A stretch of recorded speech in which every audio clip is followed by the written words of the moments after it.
हजम हो जाए। ज्यादा खाने से क्या होता है? उल्टी हो जाता है ना। तो हम बालक नहीं रहे तो क्या बन गए? कितने सालों की संगति करते हुए? मैं जहाँ तक सोचता हूँ बच्चे को छोटे बड़े तो है ना, अब सयाने हो गए हैं, बड़े हो गए हैं, मतलब अन्न खा सकते हैं। ज्यादा खाएंगे तो भी पचा लेंगे। Hallelujah, hallelujah. आइए इस समय परमेश्वर के वचन में जाएंगे और ज्यादा समय नहीं लूंगा, छोटी सी संदेश को हम सुन पाएंगे। ठीक है, यूहन्ना सुसमाचार 11 अध्याय पढ़िएगा नहीं इसको। यूहन्ना सुसमाचार 11 अध्याय 3 से 5 पदों के बीच में दो महिलाओं के किरदार के बारे में लिखा है। हम सब लोग जैसे कुछ पुस्तक निकालेंगे 7वें अध्याय 14 पद, हम उसको पढ़ने पाएंगे। लेकिन ये यूहन्ना सुसमाचार 11 अध्याय 3 से 5 पद में दो ऐसी स्त्री के बारे में लिखा हुआ है। एक का नाम मार्था है और दूसरे का नाम मरियम। और दोनों की जो कैरेक्टर है और उसके विषय में आप देखेंगे कि मार्था क्या करती, घर पे काम करती है और काम के दरमियान भी वे परमेश्वर के साथ संगति करती है। मरियम के बारे में देखेंगे कि यीशु मसीह जो है वो यीशु के उनके घर में आए हैं और मरियम उनके पैर के पास बैठकर परमेश्वर के वचन को वो सुन रही है। तो मार्था का जो जीवन है वो हमें ये बताता है कि बहुत परिश्रमी थी और संगति करती थी, परिश्रम करके भी। पर आज लोग जो है काम करके संगति नहीं कर पाते हैं, केवल वो प्राथमिकता अपने काम को देते हैं। लेकिन मरियम के जीवन के बारे में यदि देखा जाए, ठीक है, तो मरियम के जीवन से हम इस बात को सीखते हैं कि वो अपने जीवन में प्रभु को कौन सी स्थान दी है। ये कहा जाए वो संपूर्ण रूप से उस पे निछावर हो गई थी, अपना सब चीज जो है वो प्रभु को सौंप दी थी और इसलिए उनके जीवन में प्रभु को छोड़ और कुछ चीज का स्थान नहीं था। प्रथम स्थान प्रभु यीशु मसीह का था। ठीक है, तो ऐसा परिवार, यहाँ पे एक बात है, मैं इसके बारे में नहीं बता रहा हूँ, लेकिन ये जो परिवार है इनके परिवार के बारे में बता रहा हूँ। मरियम, मार्था और लाजर, ये तीनों जो है प्रभु के डर और भय में बढ़ रहे थे, प्रभु की संगति में बढ़ रहे थे और प्रभु यीशु मसीह भी इनसे बहुत प्यार करता है। आप जब इनके बारे में स्टडी करेंगे तो पता चलता है कि जब लाजर की मौत होती तो यीशु रोया। वचन कहता है यीशु मसीह रोया, है ना, औरों के लिए नहीं रोया, यरूशलेम के लिए रोया था, पर यहाँ लाजर के लिए यीशु मसीह रोता है। तो आप सोच सकते हैं कि यीशु मसीह उस परिवार से, उन लोगों से कितना प्यार करता था, कितने करीब में वो थे। और जब यीशु मसीह वाला उनके बीच में है, उनके करीब में है, तो सोचो कि वो आत्मिक जीवन में कितने होंगे। लोहा लोहे को क्या करता है? काटता है, या आग आग को चमकाता है, भड़काता है ना। तो ये कहा जाए कि उनकी संगति में, प्रभु यीशु की संगति में ये लोग कितने ज्यादा मजबूत रहे होंगे, कितने आत्मिकता में आगे रहे होंगे। तो ये बात यहाँ है, इनके बीच में घटनाएं घटती है, वो बात बताना चाहता हूँ, है ना। हम याकूब 5 अध्याय में जो वचन को पढ़े, यदि तुम में कोई रोगी हो तो वो क्या करे? प्रार्थना करे। हालेलुया। तो ये परिवार जो था प्रभु के डर और भय में पड़ रहे थे, लेकिन इनके बीच में भी क्या था? बीमारी, समस्या था इनके बीच में। प्रभु में पढ़ रहे थे, प्रभु की संगति में पढ़ रहे थे, निश्चय की भी संगति करते थे, वचन पढ़ते थे, प्रार्थना करते थे, लेकिन फिर भी उनके बीच में रोग था, बीमारी थी और इसी वजह से वो लाजर क्या हो गया? मर गया। बाइबल इस बात को नहीं बताता कि उसकी कौन सा रोग था, कौन सी बीमारी उसको लगी थी। यूं ही किसी की मौत नहीं होता है ना। तो किसी कारण से, किसी बात से किसी की मौत होता है। मौत को तो केवल बहाना चाहिए। सबोपदेशक 7 अध्याय 14 पद को पढ़ेंगे, क्या लिखता है, आइए। सुख के दिन सुख मान और दुख के दिन सोच। हाँ, परमेश्वर ने दोनों को एक ही संग रखा है जी, जिससे मनुष्य अपने बात होने वाली किसी बात को ना समझ सके। हालेलुया। और यहाँ पे जो बात लिखा हुआ है, बहुत ही अच्छा बात यहाँ पे लिखा है। वचन कहता है कि सुख के दिन को सुख मान और दुख के दिन क्या कर? सोच, है ना। और हर एक के जीवन में उतार और चढ़ाव है, सुख और दुख का आना और जाना लगा हुआ है। तो जब हम सुखी से रहते हैं, जब अच्छे जीवन को जीते हैं, भरपूरी का जीवन हम जब जीते हैं, तो उस समय हम क्या करते रहे?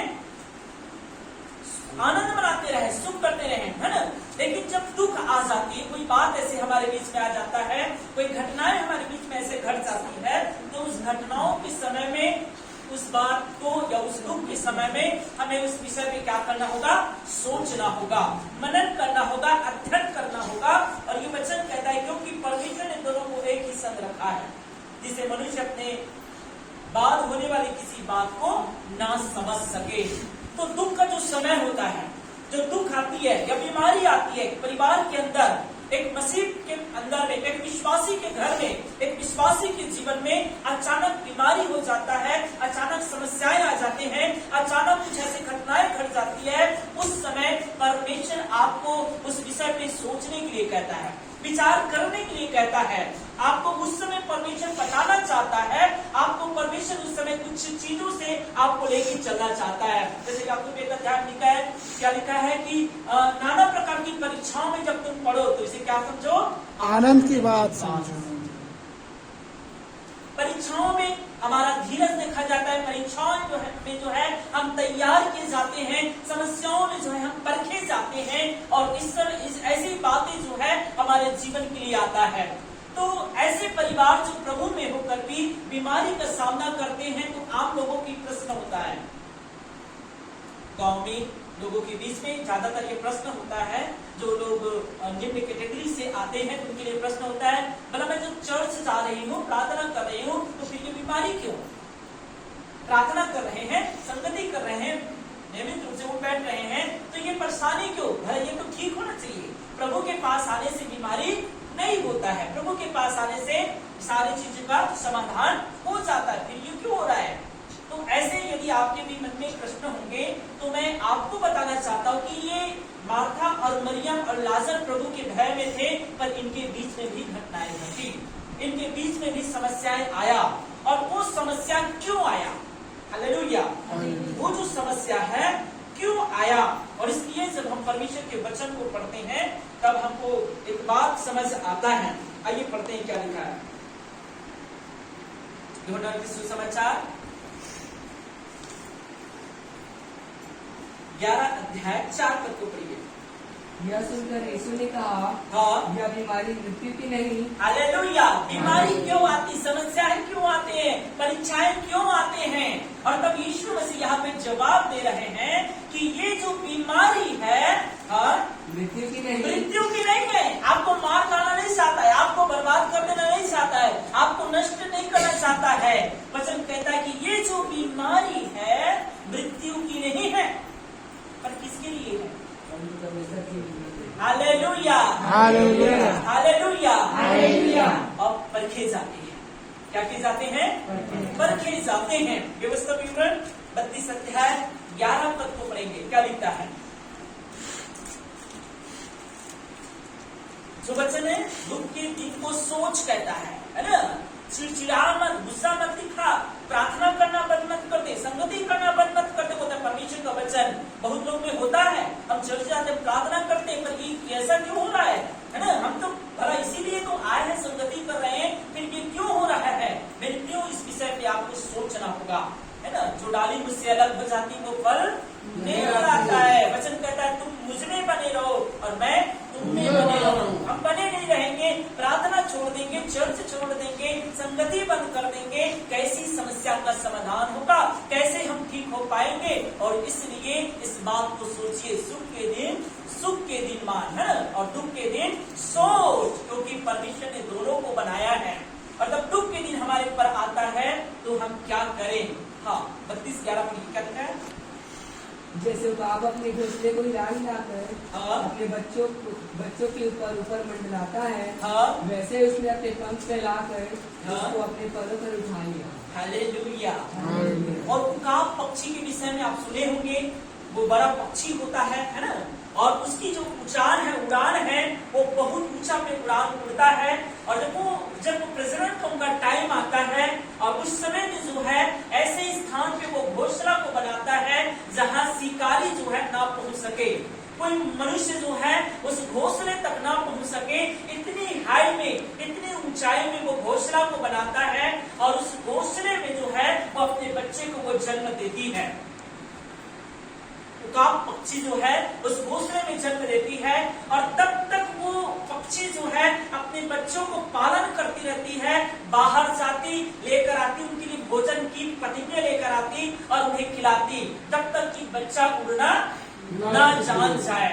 लेकिन ऐसा होता है उनके बीच में कि बच्चे अपने घोंसले में सब चीज खा रहे हैं, भरपूर पेट उनकी भर जा रही है, सब चीजें घोंसले में मिल जा रहे हैं, उन्हें घोंसले से बाहर उड़ने का समय नहीं मिल रहा है, उड़ नहीं पा रहे हैं, चल नहीं पा रहे हैं। और तब उकाब इस बात को देखता है कि मेरे बच्चे क्या हो जा रहे हैं, डिपेंडेंट हो जा रहे हैं, लाचार हो जा रहे हैं। और इसलिए वो माँ या वो पिता अपने बच्चे को नहीं चाहता है कि उन्हें भोजन घोंसले में मिले। ये कहाँ मिले? घोंसले में मिले। वो ये नहीं चाहता है कि मेरे बच्चे लाचार हो, मेरे बच्चे बेबस हो, मेरे बच्चे परिस्थिति का सामना करना ना जाने, परिस्थिति के लिए लड़ाई लड़ना ना जाने, अपने लिए भोजन व्यवस्था ना कर पाए, इकट्ठा ना कर पाए, वो नहीं चाहता है। और इसलिए वचन कहता है कि उकाब जो पक्षी है वो घोंसले को क्या करती है, हिला देती है। ये कहा जाए कि उस घोंसले को वो तोड़ना चालू कर देती है। जब वो बच्चे के पंख आने लगते हैं, जब उड़ने के लायक हो जाते हैं, तब उसकी घोंसले को वो निकाल के फेंकने लगती है उसे, और तब जो है उस बच्चे को चोंच में उठाती है और नीचे गिरा देती है। क्या वो उकाब पक्षी अपने बच्चे की दुश्मन है जो उसे मारना चाहती है? हम लोग गाना गाते हैं ना, परम पिता की स्तुति करेंगे, उसमें घोंसले को बार बार तोड़ कर उसने चाह किसी के हम उड़े न उससे, पैरों पे उठाया उकाब की तरह ताकि हमको चोट न लगे। वो माँ अपने बच्चे को लाचार नहीं बनाना चाहता है। मेरे प्रियो, विश्वासी जीवन में समस्याएं हैं, विश्वासी जीवन में विश्वास की परख है, और इसलिए वचन कहता है जितने मसीह यीशु में भक्ति के साथ जीवन बिताना चाहते वे सताए जाएंगे। समस्याएं हैं, परीक्षाएं हैं, दुख है, बीमारी है, लेकिन आप सोचिए, आप परखे जाएंगे, आप तैयार किए जाएंगे। आपके लिए परमेश्वर की आशीष है, योजनाएं हैं, दर्शन है, सारी चीजें आपके लिए है।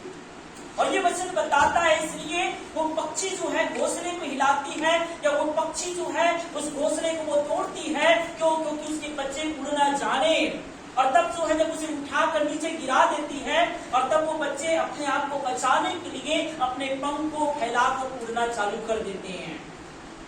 नहीं तो वो उड़ना नहीं जानता है, वो उड़ना नहीं जानता है, और इसीलिए उसे वो उड़ना सिखाती है। हम अपने बच्चों को चलना सिखाते हैं, क्या करते हैं, उंगली को पकड़कर हम अपने बच्चों को चलना सिखाते हैं। हमारा परमेश्वर हमें भी ऐसा ही कुछ बातों से वो हमें सिखाता है। हमारा परमेश्वर हमें तैयार करता है, और इसलिए वहां पे वचन कहता है 11:4 में कि ये बीमारी मृत्यु की नहीं है, पर परमेश्वर की महिमा के लिए है। बोले कि हालेलुया, हालेलुया, हालेलुया। और ये चीजें जो है परमेश्वर की महिमा के लिए। भजन संहिता 127 अध्याय जब 3 पद को पढ़ते हैं तो वहां पे देखिए क्या लिखता है, आइए पढ़ते हैं भजन 127 का 3 पद।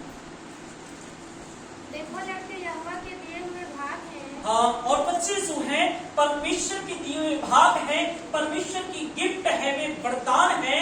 हाँ, कर्म का फल उसकी ओर से प्रतिफल। और ये बात को मत बोलिए कि बच्चे जो है परमेश्वर की ओर से प्रतिफल है, परमेश्वर की ओर से वरदान है। तो आप सब क्या है, यूहन्ना 1 अध्याय के अनुसार से, पर जितनों ने मसीह यीशु पर विश्वास किए परमेश्वर के संतान होने का, मतलब आप कौन है, हम परमेश्वर के संतान हैं। और वचन कहता है कि है ना, लड़के जो है यहोवा के दिए हुए भाग हैं, प्रतिफल है। मतलब प्रत्येक जो प्रभु यीशु में से विश्वास करने वाले जो लोग हैं ना, परमेश्वर की संतान हैं। तो भला कैसे परमेश्वर दुख में छोड़ देगा, कैसे परमेश्वर दुख में उन्हें त्याग देगा, कैसे परमेश्वर उनसे दूरी बना लेगा। आएंगी परेशानी, लेकिन उस परेशानी में आप रहेंगे। और इसलिए वचन कहता है कि हम सताए तो जाते हैं पर त्यागे नहीं जाते हैं। आती है बातें, हमारे जीवन में होता है, यीशु के साथ भी हुआ। देखिए घटना बता दूं, यीशु मसीह के साथ में भी हुआ। जब वो गत्समनी बाग में था, गत्समनी बाग में अपने चेलों को लेके गए हैं। कौन कौन चेले थे, पतरस और जब्दी का पुत्र याकूब, और वो उन्हें लेकर गए हैं वो प्रार्थना करने के लिए और तब वो क्या लिखा है, वचन कहता है कि वो बहुत व्याकुल होकर, अधीर होकर वे क्या करने लगे, प्रार्थना करने लगे। बहुत उदास था, बहुत व्याकुल था, 7 लोग रहकर भी वो अकेला था, है ना, 7 रहकर भी वो अकेला था और व्याकुल होकर वो वहां पे प्रार्थना करता है। क्या कहता है उसे कि प्रभु ये पात्र प्याला हटा ले जाए। क्यों ऐसा बोलता है? फिर भी कई बार ऐसा होता है, जब परमेश्वर के पुत्र यीशु मसीह को एक समय इस तरह की परिस्थिति का सामना करना पड़ा, अकेले उस परिस्थिति का हैंडल करना पड़ा, उन्हें साथ रहने वालों के साथ छोड़ दिए, साथ खड़े नहीं रह सके, उसके दुख में, उसकी समस्या में, उसकी उस पीड़ा में, वेदना, वचन कहता है आंसू कैसे निकल रहा था, पसीने की बूंदों के समान, है ना, लहू के समान, उनके पसीने कैसे निकल रहा था, लहू की बूंदे के समान। तो वो परिस्थिति को उसने सामना किया। यीशु मसीह तो आकर रह गया है। वचन कहता है हरे पेड़ के साथ ऐसा होगा तो सूखे पेड़ के साथ क्या नहीं होंगे। हम सूखे पेड़ हैं भाई, हम क्या है, सूखे पेड़ हैं, हमारे साथ कुछ हो सकता है, पर वचन 1 अध्याय के 2 पद यदि आपके जीवन में है तो आप सूखे नहीं है। तीसरे पद में लिखा है अपने ऋतु में फल लाता है, उसके पत्ते नहीं मुरझाते हैं। हालेलुया। यदि हम प्रभु में बने हैं, प्रभु में विश्वास में हैं, तो हम नहीं त्यागे जाएंगे, हम जो है मुरझाएंगे नहीं, हरे और भरे रहेंगे। दुख आएगी, समस्या आएगी, वो किसके लिए होंगे, परमेश्वर की महिमा के लिए होगा। एक वचन और पढ़ देंगे, 113 का भजन संहिता 113 का 9 पद को। वह बांस को घर में लड़कों की आनंद करने वाली माता बनाता है। और लिखता है कि वो बांस को मतलब समझते हैं जिसकी आशा नहीं है ना, जिसका पुत्र नहीं है ना, वो चीज को क्या बनाता है, वो आनंद करने वाली माता बनाता है। मेरे प्रियो ये बात मत भूलिए, असंभव है, वैज्ञानिक या डॉक्टरी हिसाब से ये चीजें क्या है, असंभव है, लेकिन परमेश्वर उसे क्या बनाता है, आनंद करने वाली। तो भला आपको कैसे नहीं बनाएगा? लूका 1 अध्याय में लिखा है परमेश्वर का वचन, जब यीशु मसीह का जन्म हुआ, है ना, यीशु मसीह का जन्म हुआ तो क्या लिखा है, मैं तुम्हें बड़े आनंद का सुसमाचार सुनाता हूँ। यीशु आपके जीवन में है, आनंद ही आनंद है। यीशु आपके साथ में है, आनंद ही आनंद है। दुख आएंगे, परेशानी आएंगे, बीमारियां आएंगे, लेकिन वो परमेश्वर की महिमा कराएंगे, परमेश्वर की महिमा से होगी। और इसलिए आज हमने तो परमेश्वर के वचन को सुना, प्रार्थना के संदर्भ में लिखा कि यदि तुम में रोगी हो तो क्या करे, प्रार्थना करे। मेरे प्रियो, दुख के दिन को दुख जान और सुख के दिन सुख जान और दुख के दिन सोच। इसलिए पहले तीसरे लिखा है 5 अध्याय में 21 पद में सब बातों को करो, है ना, क्या लिखा है मेरे प्रियो। तो ये परमेश्वर का वचन है। आपके जीवन में जब दुख आएंगे, समस्याएं आएंगे, आप सोचिएगा क्यों आया, किस लिए आया, मुझे मत उठाइएगा कि तुमने पाप किया इसीलिए आया। जरूरी नहीं कि पाप किया है तभी होगा, है ना, जरूरी नहीं कि पाप किए तभी, पाप यदि नहीं किए फिर भी परमेश्वर की महिमा के लिए आते हैं, समस्या परीक्षाएं आती हैं। तो आई होप मैं सोचता हूँ कि आप इस बात को समझ गए होंगे, सीख गए होंगे कि मसीह जीवन में परेशानी है, समस्याएं हैं, लेकिन फिर भी हमें प्रभु के साथ बने और जुड़े रहना है। क्या आप सीख गए? Hallelujah, hallelujah. परमेश्वर का वचन हमें इस बात को सिखाता है कि हमें प्रभु में और प्रभु की भक्ति में, प्रभु की संगति में बने रहना है। प्रभु इस वचन से हम सभी को आशीष दे।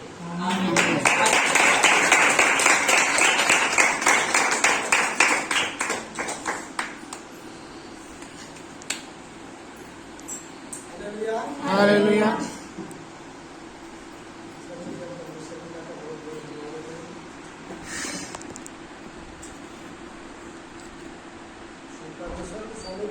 चलते हैं, हमारा परमेश्वर हमारे साथ रहता है, और जितना परमेश्वर के लोग परमेश्वर के करीब होकर चलेंगे, उनके जीवन में खराई के लिए दुख तकलीफ आएगी 100%।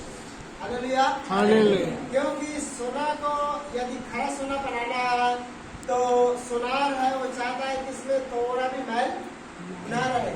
परमेश्वर भी चाहता है हमारे जीवन में कि हमारे जीवन में किसी प्रकार की अशुद्धता, अपवित्रता, पाप, दोष कुछ भी न रहे। इसीलिए जो कुछ दुख और तकलीफ और जो परेशानी आती है ना, ये हमको साफ सुथरा और पवित्र करने के लिए होता है। सोना को भी आग में बार बार तपाया जाता है, आग में अगर उसको गुजरना ही पड़ता है तभी वो शुद्ध होता है। वैसे ही मनुष्य के जीवन और परमेश्वर के जो जन है वो जब तक वो आग में तप कर नहीं निकलेगा, जब तक दुख, जब तक संकट, जो परेशानी है उनसे पार होकर नहीं जाएगा, तब तक उनके जीवन में खड़ाई सबको पार करना पड़ता है। Hallelujah, hallelujah. हम परमेश्वर के लोग हैं, बहुत दिन हो गया आपको परमेश्वर पे उसके मार्गों में चलते हुए, उसके बावजूद भी दुख, परेशानी, विपत्ति, कभी नौकरी चली जाएगी, कभी और कुछ होगा, बहुत सारी चीजें हैं। परंतु उसके उपरांत भी हम प्रभु पर भरोसा करके जब हम चलते हैं तो परमेश्वर सहाय करता है और हमें खड़ा करता है। सो परमेश्वर पिता का बहुत बहुत धन्यवाद हो कि प्रभु के जो जन लोगों ने बहुत ही अच्छी अच्छी बातें जो हमारे बीच में सिखाए परमेश्वर के वचन को लेकर, हम उनका तहे दिल से हम धन्यवाद देते हैं और परमेश्वर पिता का भी हम बहुत बहुत धन्यवाद देते हैं आज के सुंदर दिन के लिए। और आप सब लोगों का भी हम बहुत बहुत धन्यवाद देते हैं कि आप लोगों ने बहुत ही मन लगाकर परमेश्वर के सुंदर वचन को आप लोगों ने सुना और अपने, मुझे विश्वास है कि आप जिस स्थिति जैसे कंडीशन में आप सुन रहे हैं, मुझे विश्वास है कि आप लोगों ने पूरा आशीष पाया। Hallelujah, hallelujah. प्रभु का धन्यवाद हो। आइए हम प्रार्थना करेंगे।